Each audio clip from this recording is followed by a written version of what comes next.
Matthew Perry could have used a friend or several friends in what proved to be the last few weeks of his life.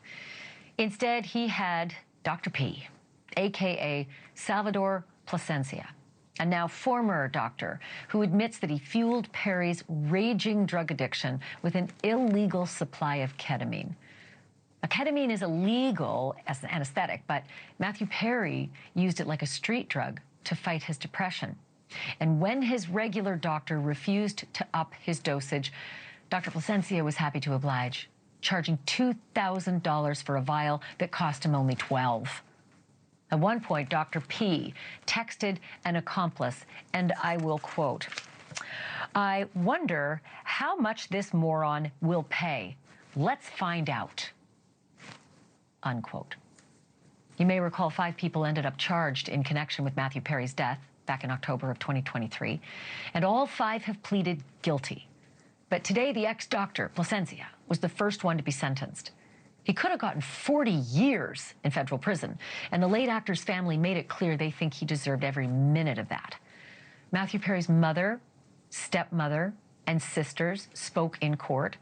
His mom, Suzanne Morrison, and his stepdad, Keith Morrison, they also submitted a letter. And if you're watching this show, I know that you know Keith Morrison is famous and legendary in the true crime world.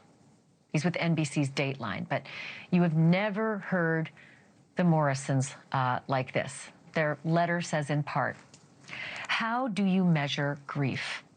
Can you possibly provide any rational accounting? The bottom falling out? Yes, that.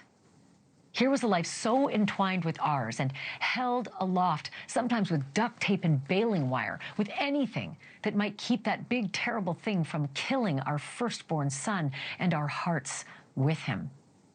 And then those greedy jackals come out of the dark, and all the effort is for naught. It all crashes down. Many people, mothers mostly, have told me over the year how a thing like that breaks you, makes you feel broken. And I didn't quite get what they meant until I watched what this thing did to Matthew's mother. Still does, 2 years on. It's a deep well. Can't see the bottom yet. I believe the man you are going to sentence today is among the most culpable of all. His crime I find truly hard to understand. Here's a man who studied for years and years, poured sweat and tears, I imagine, into his quest to become a doctor. A long road with a narrow gate to enter that esteemed profession. No one alive and in touch with the world at all could have been unaware of Matthew's struggles. But this doctor conspired to break his most important vows, repeatedly sneaked through the night to meet his victim in secret. For what? A few $1,000s? Some things are very hard to understand. Thanks for listening. So, really moving to hear that in court. What kind of sentence do you think Dr. Salvador Plasencia got today? As I said, 40 years was the max, but the feds pushed for 3 years, and the judge handed down 30 months. That's just 6 months shy of 3 years, which Dr. P started serving immediately. You know, didn't go out the back of court. He went out through the side in shackles.